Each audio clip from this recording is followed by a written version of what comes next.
Section 1. The good teacher. Good teachers are enthusiastic and enjoy teaching. Their enthusiasm for teaching and their subject is infectious. The teacher is key to the success of an education program. The role of the teacher in the education process is changing. The good teacher has the necessary technical skills and an appropriate approach to their teaching that includes an understanding of basic educational principles to facilitate learning, an appropriate attitude and passion for their teaching, appropriate decision-making strategies, and excellent collaboration skills. Teachers take personal responsibility for evaluating their performance and for their continued professional development as a teacher. The necessary attributes required of the teacher can be learned.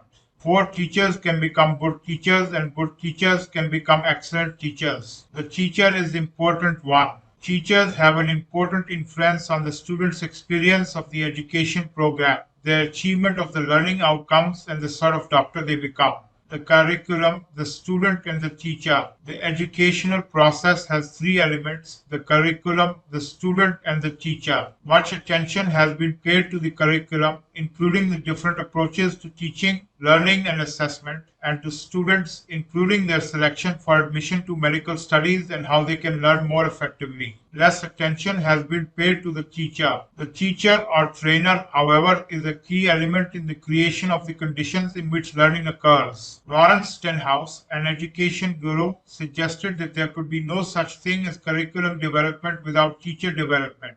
Good teachers have a range of technical skills, an understanding of basic educational principles, an enthusiasm and passion for teaching, and a commitment to evaluating and improving their own teaching. The possession of these attributes by a teacher is important. Thomas Wood, reviewing research on teaching, illustrated the importance of the teacher using the analogy of how a chicken dinner with salad. Wine and an apple can be a completely different experience as we move from restaurant to restaurant or eat at different homes. While the meal can always be improved by better wine or new ingredients, more important is how the basic ingredients are prepared and presented. As Wood outlined, the literature on effective teaching is not based on evidence showing that the most effective teachers bring in new components or better ingredients. Rather, the literature indicates that some teachers work with basic ingredients better than others. More important than the method of teaching is how it is implemented in practice by the teacher and the student-teacher interaction. Figure 1.1. The three elements in the education program: the curriculum, the teacher, the student.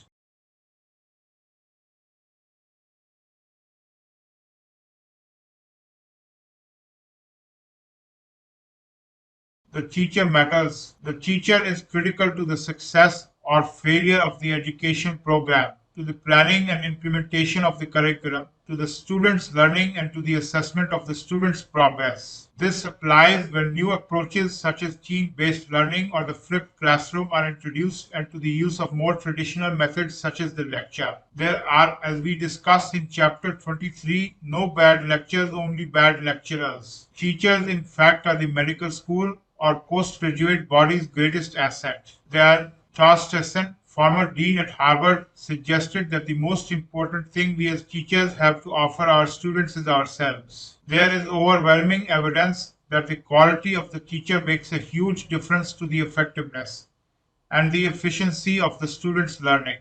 More than half a century ago, Sir Derek Dunlop wrote in 1963 in a publication, The Future of Medical Education in Scotland. It is important to remember that the actual details of the curriculum matter little in comparison to the selection of students and teachers. If these are good, any system will work pretty well. If they are indifferent, the most perfect curriculum will fail to produce results. This is equally true today. Teaching, like a clinical skill, is important. If you don't get it right, it can have other serious implications. Accrediting bodies, such as the General Medical Council in the UK, have recognized that all doctors to a greater or lesser extent have teaching responsibilities and have highlighted teaching competence as an important learning outcome in undergraduate and postgraduate programs. A teacher, to fulfill their educational role, needs to possess or acquire the necessary knowledge, skills, and attitudes. If you are a teacher, a trainer, a clinical supervisor, someone with responsibility for a section of a course, or a dean, you can make a difference to the quality of your students' or trainees' learning experience. A European Union high-level group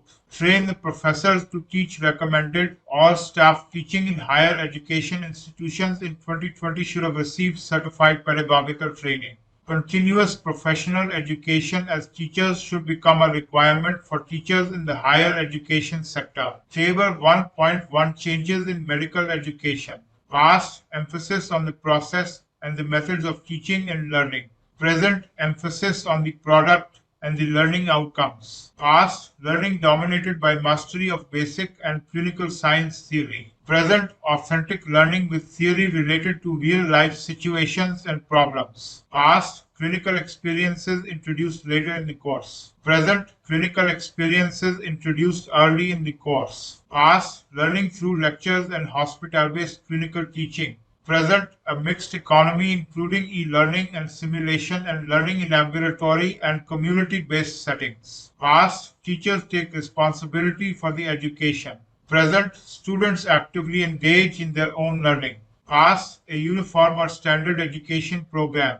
Present teaching personalized to the needs of individual students. Past curriculum content compartmentalized and discipline based. Present curriculum content integrated. Past education focused on the medical profession. Present interprofessional education and learning to work in teams. Past a competitive environment with students learning as individuals. Present students collaborating and learning together. Past assessment prioritizes mastery of fact. Present assessment rewards application of knowledge, skills, and attitudes. Past emphasis on being correct with mistakes and errors ignored.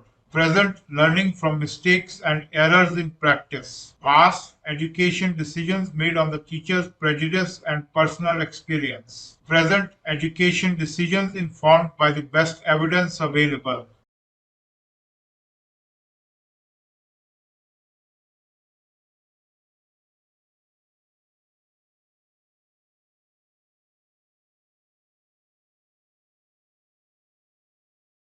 The necessary attributes can be learned. Over the past 2 decades, significant changes have taken place in how the doctor of tomorrow is trained, and as indicated in the preface, medical education continues to evolve. Some of these changes are outlined in Table 1.1. The status quo in education is not an option. The Lancet report Health Professionals for a New Century Transforming Education to Strengthen Health Systems in an Independent World argued that professional education has not kept pace with these challenges, largely because of fragmented, outdated, and static curricula that produce ill-equipped graduates. The Flexner follow-up report by the Carnegie Foundation Educating Physicians, a call for reform of medical schools and residency, and the Canadian report The Future of Medical Education in Canada, a collective vision for MD education also, advocated the need for changes in medical education programs. These changes impose new demands on the teacher. They require of the teacher, as described in this book, a more informed understanding and a new set of skills. It is now recognized that expertise in medicine